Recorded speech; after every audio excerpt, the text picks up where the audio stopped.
किसी भी काम को करने में या तो जान लगा दो या फिर जाने दो, क्योंकि जब तुम चद्दर तान कर सो रहे होते हो ना, उस टाइम कोई तुम्हारा ही कॉम्पिटिटर अपने सपनों के लिए अपने फील्ड में उतर चुका होता है।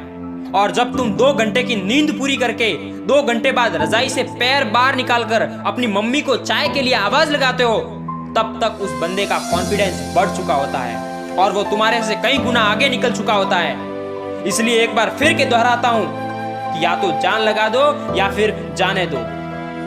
आपने वो कहानी तो सुनी ही होगी कि हर जंगल में हर सुबह एक शेर ये सोचता है कि आज अगर मैं जी जान से नहीं भागा तो भूखा मर जाऊंगा, जबकि उसी जंगल में एक हिरण ये सोचता है कि अगर आज मैं जी जान से नहीं भागा तो जंगल का राजा शेर मुझे खा जाएगा और मैं मारा जाऊंगा। इसलिए राजा हो या रंक, बादशाह हो या गुलाम, भागना तो हर किसी को पड़ेगा। जंगल का राजा शेर जो कि राजा है, फिर भी उसको अपने शिकार के लिए भागना पड़ता है। उसके मुंह में अपने आप शिकार नहीं आता। उद्यमेन ही सिद्ध्यन्ति कार्याणि न मनोर्थे न ही सुप्तस्य सिंहस्य मुखे मृगा। यानी कोई भी काम उद्यम करने से, मेहनत करने से सिद्ध होते हैं, केवल सोचते रहने से नहीं हो सकते। सोच तो हर कोई लेता है।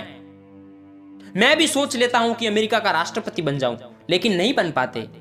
जिस प्रकार से हिरण खुद शेर के पास नहीं आ सकता, उसी प्रकार हमारा लक्ष्य भी हमारे नजदीक नहीं आ सकता। लक्ष्य को नजदीक लाने के लिए मेहनत करनी होगी मेरे दोस्त। इसलिए चॉइस आपके हाथ में है, या तो जान लगा दो या फिर जाने दो। संघर्ष की इस कर्म भूमि में चॉइस आपकी है, तपस्या या फिर तपस्या का त्याग। अगर तपस्या करोगे तो वो तुम्हें सब कुछ मिलेगा जो तुम चाहते हो, और अगर तपस्या का त्याग करोगे तो आपको पता ही है, मैं नहीं बताऊंगा। इसलिए चॉइस आपकी है, आपको जो पसंद है वो करो।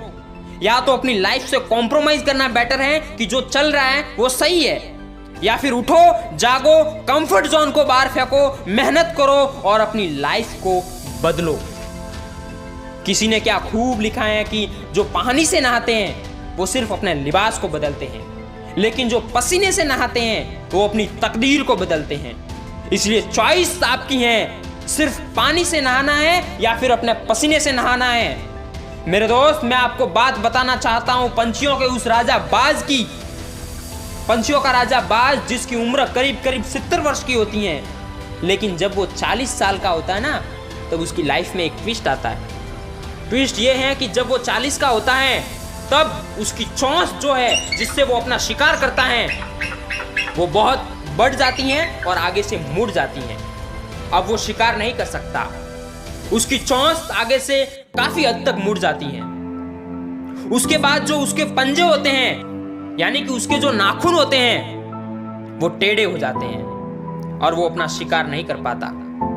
उसके बाद जो उसके पंख होते हैं वो इतने बढ़ जाते हैं कि उसकी छाती तक आ जाते हैं और फिर उसकी वजह से वो उड़ नहीं सकता।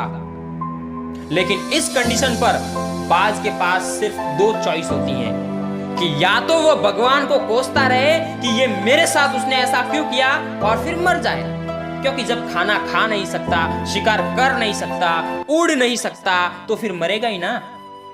या फिर उसके पास दूसरी चॉइस ये है कि अपनी चोंच को तोड़ दे, अपने पंखों को उखाड़ कर फेंक दे और अपने नाखूनों को पेड़ पर रगड़ रगड़ कर तोड़ दे। लेकिन इसमें दर्द बहुत है, तपस्या बहुत है मेरे दोस्त।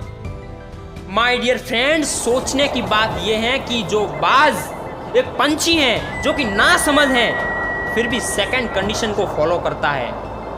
वो अपनी चोंच को किसी पत्थर पर ले जाकर बार बार मारता है, खून निकलता है, दर्द होता है, लेकिन फिर भी मारता रहता है, क्योंकि उसको पता है कि उसको ईश्वर दूसरी चोंच जरूर देंगे। वो अपने पंजों को बार बार रगड़ता है किसी पेड़ पर और उन नाखूनों को तोड़ने की कोशिश करता है, अपने पंखों को उखाड़ने की कोशिश करता है। वो अपने पंखों को तोड़ भी देता है। इतना दर्द सहने के बाद कुछ टाइम के बाद जब उसके पंख नए आते हैं, उसके नाखून नए आते हैं, उसकी चोंच फिर से पहले जैसी हो जाती है, तब वो फिर से आकाश में उड़ता है, अपना शिकार ढूंढता है और उसके बाद 30 साल तक वो और जिंदा रहता है। अब चॉइस आपकी है, या तो उस बाज की तरह चोंच को तोड़कर, पंखों को उखाड़कर, नाखूनों को तोड़कर असहनीय दर्द को सहन करो, या फिर मौत को कबूल करो या फिर मरो। चॉइस आपकी है मेरे दोस्त, सिर्फ आपकी है। और दोस्तों अंत में इतना ही कहना चाहूंगा कि अपने कंफर्ट जोन से बाहर निकलो और अपने सपनों के लिए मेहनत करो। बाज की तरह उड़ो, शेर की तरह दहाड़ो और अपने काम को अंजाम दो। यही जीवन है, क्योंकि बिना संघर्ष के जीवन व्यर्थ है। तो दोस्तों कैसा लगा ये वीडियो कमेंट में जरूर बताइएगा। और अगर आप हमारे चैनल पर नए हैं तो प्लीज चैनल को सब्सक्राइब कीजिए और बेल आइकन को प्रेस कीजिए, जिससे कि हर नए वीडियो की नोटिफिकेशन आपको मिलती रहे और आप हमेशा एनर्जी से भरपूर बने रहे। और साथ ही इस वीडियो को अपने फ्रेंड सर्कल में शेयर जरूर कीजिएगा।